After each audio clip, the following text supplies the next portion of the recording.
Hey guys, we're so excited that you have decided to come on a trip with Banah Foundation. In the next video, we would like to take just a few moments and tell you some things to expect, what to bring, where we'll be staying, maybe some aspects of how and where we'll be ministering. So again, we're so excited to have you here, and if you can just take a look at the next video.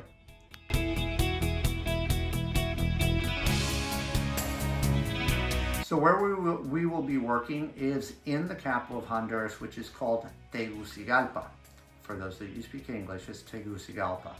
Anyway, we actually work in what I would consider a rural slum.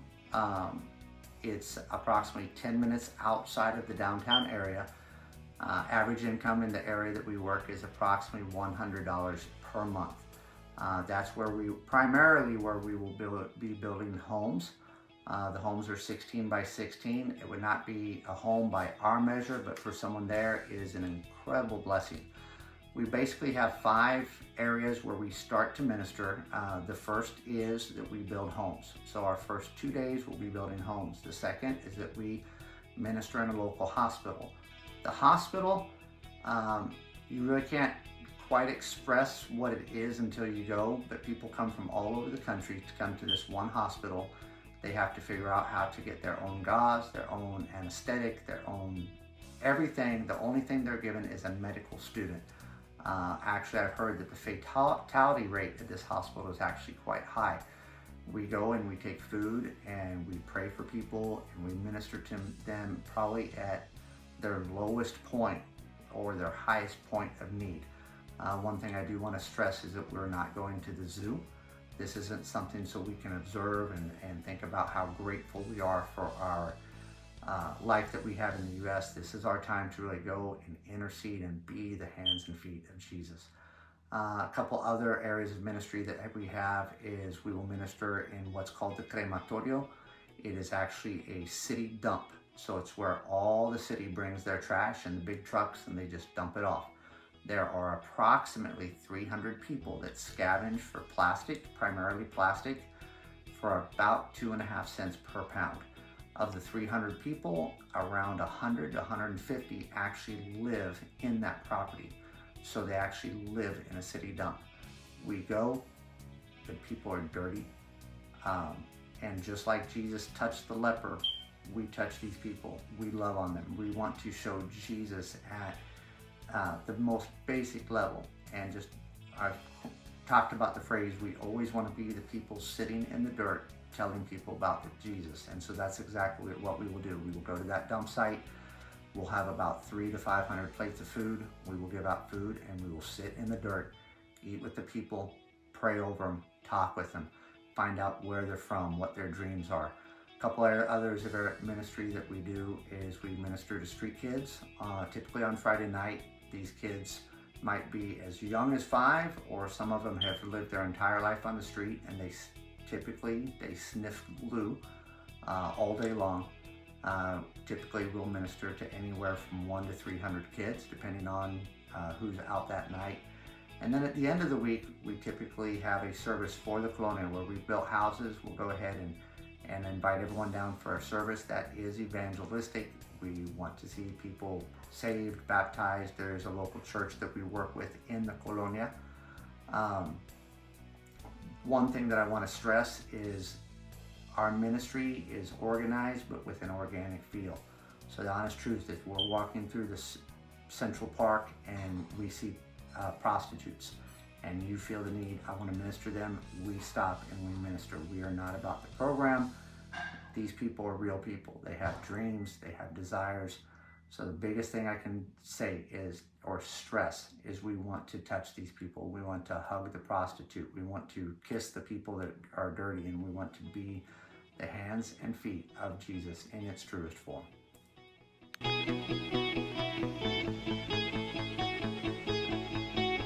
Where we stay in the Honduras, most of the time we'll actually be in a very safe neighborhood. The house used to belong to the president of the country. It's no longer in its former glory, but it is very hospitable. One thing we do need to consider though, we're not going to an American country, so we do not have AC.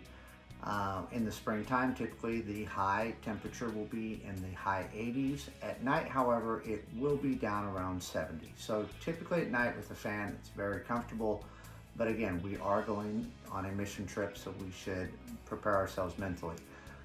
Some very important things about the house is that in a foreign country, not just Honduras, but Mexico and other places, you cannot flush the toilet paper. This might be the one most important thing you hear is do not flush toilet paper. If we flush toilet paper, it could back up the whole system and it will be miserable for everyone involved. So another important thing about where we're staying is, unlike the States, typically in third world countries, water only comes one, sometimes twice a week, and that's pumped into a cistern and then pumped to the rest of the facility. So we ask that your showers are limited. We do have limited amount of water. So we want our showers to be taken 3 minutes or under would be our goal. So we would ask that you turn the water on, go ahead and get wet, turn it back off, then lather up and then rinse off and call it good.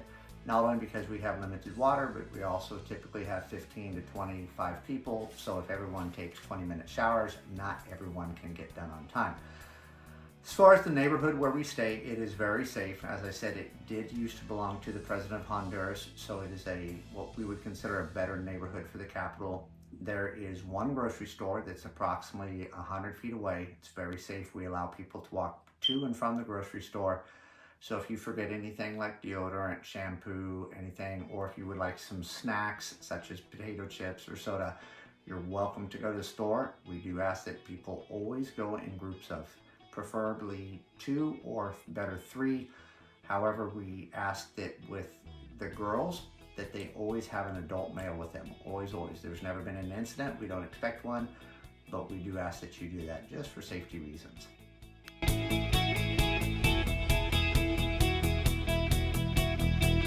So we would like to prepare you a little bit for our daily schedule. And kind of before I go into that, one thing that we really stress is that we are trying to have team building while we are there. So you're welcome to bring your cell phone. Would ask that you contact your carrier about your coverage. However, we ask that everyone, when we're at the facility, when we're at the house, if it's not actually bedtime and you're in your room kind of by yourself, we ask you not to be on your cell phone. It's really hard to get to know other people, to pray over one another, and just to build that camaraderie if everyone's on their phone.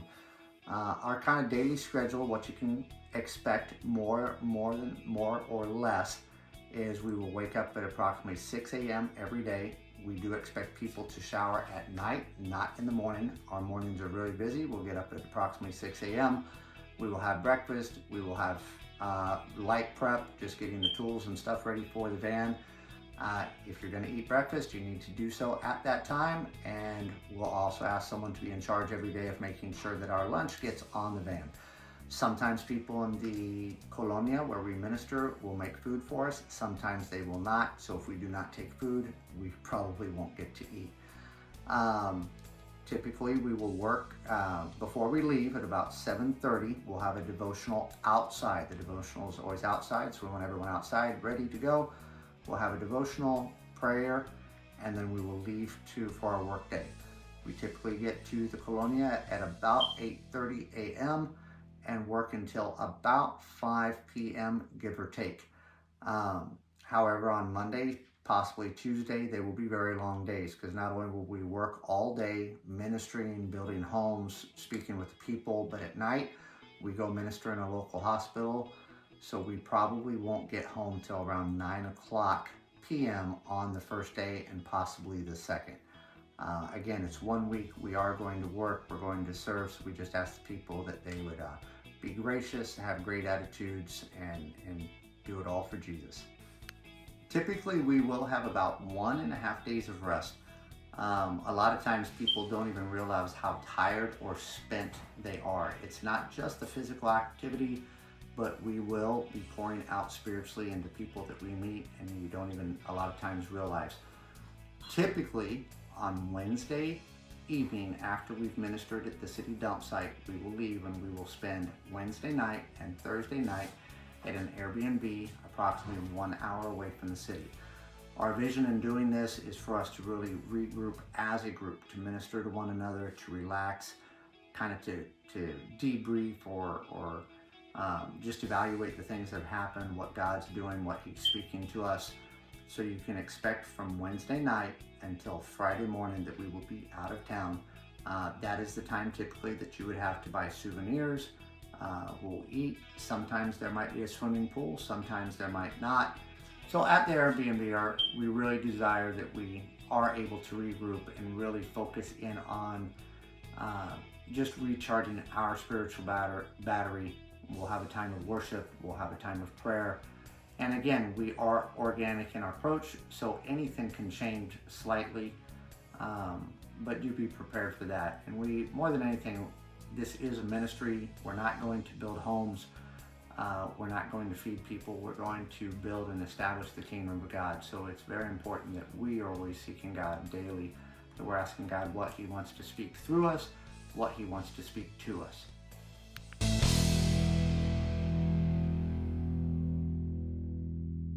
So although we do desire to be as flexible as possible, an important attribute of what to bring, luggage, transportation, etc., typically we are going to have 15 people in a 15-passenger van. Therefore, we ask that everyone would limit what they bring to a carry-on suitcase and a backpack. The reason behind this is that if we have 15 people and we have those items, we know that we can put them under the seat and on your lap and we all fit. If everyone were to bring a full-size suitcase, carry-on, and backpack, we would have to rent an entire other vehicle just to transport the luggage from one airport to the city, which is approximately 1 hour and 15 minutes away. As far as what to bring, we do have a list of items, but I'll briefly go over the majority of those.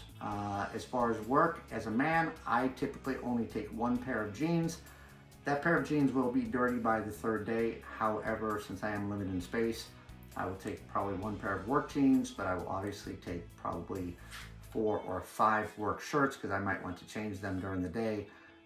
You will probably want to take socks and underwear for all 8 days. Possibly one, maybe 2 sets of good clothes. You do not have to dress up for church. We will be going to a church service the Sunday that we get there, or the next morning we get there on Saturday typically. You do not have to dress up for church though. We typically like to go in the shirts that we make for the trip. I would recommend 1 pair of work boots and 1 pair of sandals, or 1 pair of tennis shoes that you will work in, and 1 pair of sandals. You will want to take some shorts so that you're comfortable in the house, and also if we have a swimming pool at the Airbnb, you can swim in those same shorts. We probably don't want women in the group wearing 2-piece bathing suits while we swim. We just want to be mindful and respectful of everyone.